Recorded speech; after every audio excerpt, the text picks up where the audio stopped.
أعزائي المشاهدين، بالتزامن مع امتحانات نصف السنة اليوم احنا موجودين في إحدى المدارس، راح نطلع على المستوى التعليمي للطلبة، راح نسألهم، راح نشوف شلون كانت الأجوبة، هل الأشياء اللي توجه ضد الامتحانات وضد التربية دائما هي أشياء صحيحة ضد الأساتذة.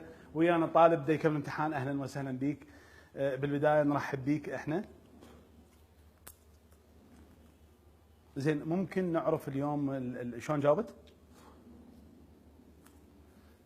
زين، الأسئلة شلون كانت؟ يعني أتمنى لو دقيقة أنت جاي تناشدون وهذا وخر، أنا بدي أحكي. أستاذ أنا بدي أناشد. وين رايحين؟ أروح وراك ولا تروح للمريخ اليوم؟ اسمع الأستاذ، يعني إحنا الطلاب بس دقيقة، يا ولد كملت امتحان تعالوا، بس يجون الولد. وقف أنت هنا. أستاذ يعني إحنا الطلاب معاناتنا معاناة، والله الامتحانات دمرت. زين، يعني إحنا طول عمرنا إيد وحدة ما حد يفرقنا. إحنا متفقين نغش سوا، تجيبون الأسئلة أي وبي ليش؟ ليش هاي الطائفة؟ الله أكبر عليكم، ما يصير هيك. يعني 50 طالب بدنا نمتحن بقاعة واحدة. الأستاذ يعوف الصف كله ويجي يوقف على راسي، أدري أنا صوبة؟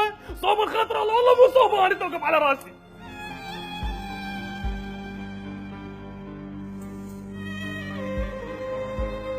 يا أخي ما يصير هيك. ويجيك طالب لوقي يطلع من الامتحان يقول جاوبت الأسئلة كلها. أدري أشوفك بالدور الثاني ليش؟ أدري جاي سياح على الدور الثاني الخاطر الله، ما يصير هيك. من القى أستاذ؟ من المدرسة، من أهلي، أمي من أطلع الصبح أروح المدرسة تقول لي يمه لا تعوف شي فارغ، يمه والله راح امتحن ما راح أزرع، والله ما راح أزرع والله العظيم. يقولوا ليش ما تقرأ؟ إذا الأستاذ يطب للمحاضرة يقول اللي ما راح يصير براسهم خير أعرفهم، وأنت ما يصير براسك خير، وأنت أستاذ تدرس ولا تلعب الحبس على كيفك ويانا جاسم الأسود، ما يصير هيك. أستاذ بقت شغلة واحدة بس بقلبي، يقولوا لي بالإنجليزي ليش بدها تنجح؟ طبعا اذا المدرسه مالتنا اسمها ست هاني يا اخي، اسمش مال دردشه لا تخربي بالتدريس.